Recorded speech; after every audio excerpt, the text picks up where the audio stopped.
Ahoy, mateys boxing fans!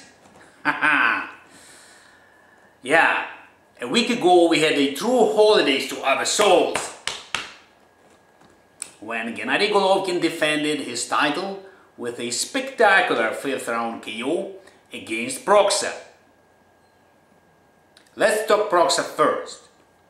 As you remember, in my prediction for this fight, I advised that the only way for PROKSA to beat Golovkin was if someone from the PROKSA's corner would throw a banana peel under the foot of Golovkin. Didn't I? And did they do what I told them? Hell no! They didn't. They ignored my advice. That is why PROKSA lost. Psa. That's what happens when people do not listen. Yeah. But if seriously, of course, I must say that despite losing, PROKSA fought courageously like a true warrior. By his conduct in the fight, PROKSA proved beyond any doubt that he is a true champ, regardless if he has the belt or not. You know, my time is so precious to me and I'm very selective with what I watch. All I watch are divisions from 130 to 160 pounds, period. I tell you more, the only fights I watch these days are 3. It's Edwin Valero from Venezuela, Yuriorkis Gamboa from Cuba, and Golovkin from Kazakhstan. After watching them, I simply cannot watch anything else because everything else is so decrepit, inefficient, clumsy, and plain ugly that it just doesn't make sense. Now I include PROKSA in my list. I hope he will recover well after this beating, so I'm looking forward to see more of his victorious fights ahead. So today I take off my hat to PROKSA. Yeah. This terrific Polish fighter, now hailing out of England, yeah, the country of birth of boxing, the sweetest science of all. Where is my British flag? Here we go. Here it is. Yeah. Dziękuję, bardzo dziękuję dużo, brat Grzeczka. Now Golovkin. Basically the fight went almost exactly the way we predicted. Except of course PROKSA's corner forgot to bring a banana peel. Golovkin played cat and mouse and dropped PROKSA a couple of times until finishing him off face down in round 5. Though I must emphasize, even though Golovkin won so spectacularly, he continued to fight the lefty the hard way, very much the same way he fought Butte 9 years ago and Ouma last year. I wonder what the hell his current trainer does. Even though he knocked PROKSA out in a 5th round, Golovkin received 38 punches to the head, and 29 of those punches were power punches. Not good. All those injuries in which athletes receive in their joints, muscles, you know, sprains, wrists and knuckles and stuff, it all heals well, and it's literally nothing comparing it to the main damaging factor in boxing, the punches which the boxer takes to his head. All those punches eventually sum up into a cumulative damage and make a boxer weaken his brain activity, his reflexes, his focus, coordination, and particularly that supreme alertness. It all gets worse and eventually disables him and sends him into retirement. Hopefully, if his current trainer will get smart enough to understand what kind of a precious and unique jewel he got in Golovkin and gets the idea how to polish this jewel, then Golovkin will have a huge future. Huge. But if his current trainer continues to sleep on it and Golovkin keeps receiving so many punches as it happens with PROKSA, then Golovkin needs to find a new trainer. who can revolutionize the training to the state of art. So Golovkin can knock out all his opponents in the first round and to avoid all those unnecessary punches. Yeah. Given his skills and explosive power, Golovkin can potentially knock out all his future opponents in the first round. In fact, it is the easiest to knock the majority of people out in the first round than in any other round. Why? Because psychologically, not too many boxers are capable to turn on their focus sharp enough in the first round.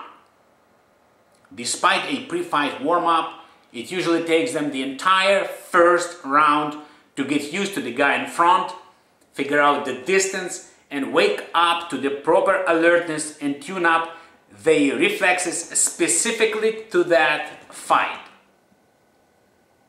In mid-rounds, your opponents get more difficult to knock out.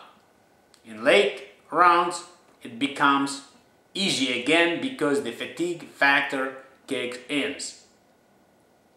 So, if a trainer has knowledge on how fighters' psychology affects his focus, alertness, and how it changes along as the fight progresses, then he can properly condition you to knock out your opponents in the first round. Late Edwin Valero from Venezuela is the best example of this. He did it masterfully. Before his death in 2010, Valero had 27 fights, 0 losses, and all 27 were wins by knockout.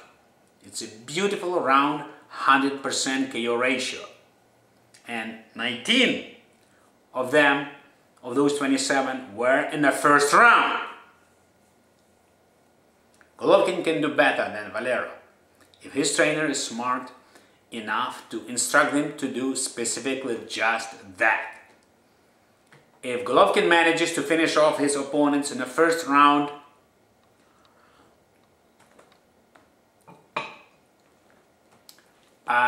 so he practically won't get hit. So instead of fighting 2 times a year, he can fight 3 or 4. So with 4 fights a year, it's only 4 rounds a year. Only. With this easy regimen, and if otherwise healthy, he can fight until 45 or 50-year-old, and give us a lot of holidays and make tons of money for himself. Now, considering that PROKSA style is remarkably similar to that of Martinez, and judging by what Golovkin did to PROKSA, Martinez has no chance to beat Golovkin. In fact, I would advise Martinez to stay away from Golovkin, because if he steps in the ring against Golovkin, Gennady will expose him and all his glory will disappear in a moment just like that. Well, in the interview after his fight, Golovkin said that he will fight anybody between 154 and 168 pounds, from Floyd Mayweather to Andre Ward. Well, I would not advise Golovkin to bring his body weight down to 154 pounds anymore. Between 20 and 25 years of age, it would be okay to do, but Golovkin is 30 now. At this age, dehydration is very bad for his health. Besides, Mayweather is not stupid.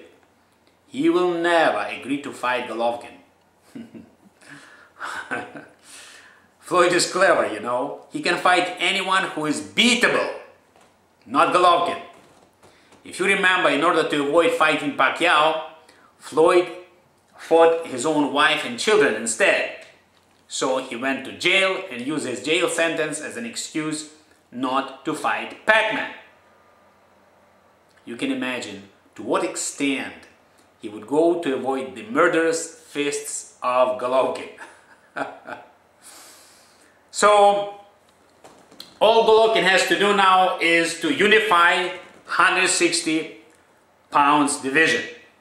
First, he needs to fight Chavez Martinez, WBC winner, then fight Gale, in order to wash off this embarrassment with WBA, prostituting the belt to that imposter Stern. which now is in illegitimate possession of Gale. After that, Golovkin needs to say goodbye to 160 pounds, going to 168 pounds, and beat up Andre Ward and Carlos Frage. So, by 33 years of age, Golovkin will unify 160-168 pound divisions, defend it a couple times, and retire undefeated in glory. Then, after making tons, literally tons of money, he can invest those money in oil industry in Kazakhstan, then go into politics, and maybe one day become a president of Kazakhstan and make that country a paradise of Central Asia. And why not? Pacquiao, who became a congressman, is on the way of becoming a president in the Philippines as we speak. I guess Golovkin can do the same in Kazakhstan. Easy. Yeah. And at last, I'd like to give an advice to Golovkin. Chavez and Martinez fight is next Saturday, on September 15, right? And Golovkin has a great opportunity to self-promote his next fight by challenging Chavez-Martinez winner for a fight. In his post-fight interview, Golovkin said that he is going to attend this Chavez-Martinez fight. Good. So I advise Golovkin, while sitting ringside on September 15, he must forget that he's a nice guy, become an actor, for a moment jump in the ring right after the fight, and challenge Chavez or Martinez, whoever is the winner, in front of a camera. All Golovkin needs to do is, at the time when the post-fight winner interview, jump in a ring, shake the hands with the winner, then grab the microphone and smiling, tell all the people know in a microphone to the millions of fans around the world, let them hear that Martinez or Chavez, if you want to prove you are a true champ, let you fight me next. Just one sentence in English, he can do that, easy. And let then Martinez or Chavez try to refuse in front of all the fans around the world. Gennady, do not miss the opportunity to jump in a ring and personally promote the fight in front of the millions of fans. Otherwise, these so-called champs will pretend they did not hear you. Good luck, Geshka. Good luck, Gennady. Peace.